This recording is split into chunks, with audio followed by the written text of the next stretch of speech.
So coming to the imaging modalities, so the most common, the gold standard workhorse of abdominal aorta imaging is CT angiogram.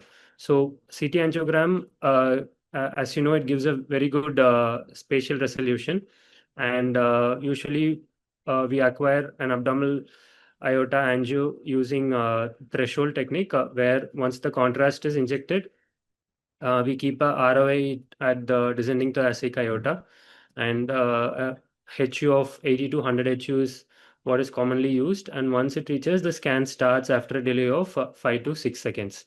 So that is what we call as an arterial phase, and it gives excellent mapping of abdominal aorta and its branches. And if needed, then we'll follow it up with a venous phase and delayed phase as per the protocol.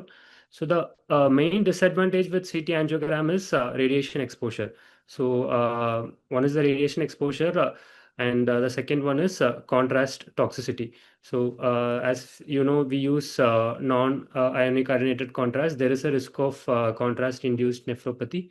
So in cases of acute renal failure or uh, uh, apparent renal toxicity in other etiologies. So we generally avoid taking a contrast enhanced CT scan, and we go for the second alternative, that is the MRI. So we go for a non-contrast angiogram, that is time of flight angiogram using MR, and it is known as MR angiogram. So the risk is avoided, the risk of contrast-induced nephropathy and radiation is avoided.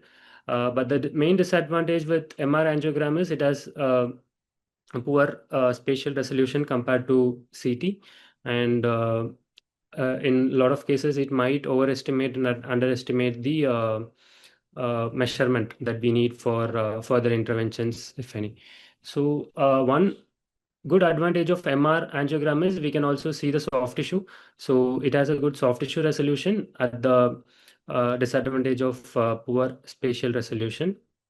And also, as you know, availability issues will be there, and patient has to have a good breath hold capacity.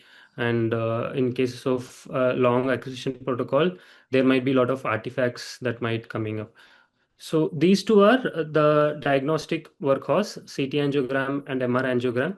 And if we need a further intervention, then DSA remains the gold standard. So digital subtraction angiography, so it is the modality used for interventions. And in cases where the patient is very sick and we are not able to do a pre-procedural CT angiography, we can even take up the patient directly to the cath lab and do a DSA.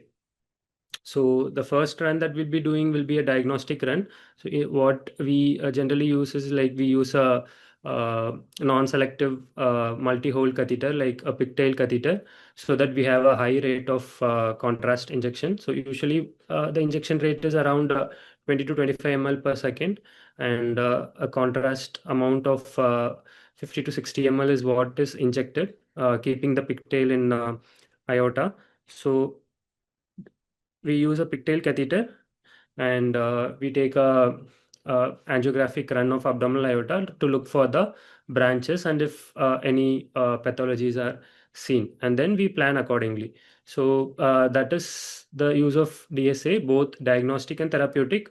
However, maximum number of times we'll get a pre-procedural mapping using CT angiogram. We plan it, take it up, then take the patient to DSA if an intervention is needed. So that is all about DSA, and the limitation is invasive nature. We need to do a arterial puncture, insert catheter sheets and everything, and then we need to do a diagnostic run. So that is one limitation. But if the patient is very sick and there is no other option, then it remains the gold standard. So DSA, again, we are using the same iodinated contrast. So there is a risk of contrast-induced nephropathy and radiation, of course. So in cases of renal toxicity or patients with acute renal failure, what we do is we use advanced another technique called as CO2 angiogram. So basically, CO2 gas is injected in place of iodinated contrast, and then angiogram is taken. So it gives a very good delineation of vessels. And the disadvantage is poor distal opacification, and also in larger vessels there will be um, non-unequal distribution of the gas, so which might result in poor visualization. So those are disadvantages, but the advantages, we avoid using iodinated contrast.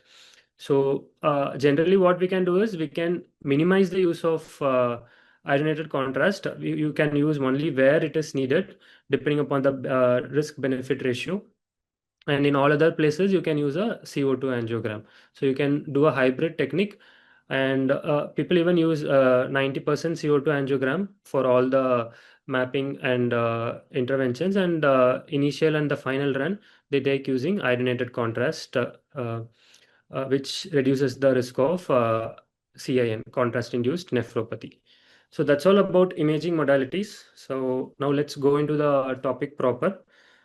So as you know, abdominal aorta, which is the main vessel of abdomen, supplying all the solid organs and the structures within the abdomen and pelvis. So it usually starts at the D12 level, and at the level of L3, L4, it bifurcates.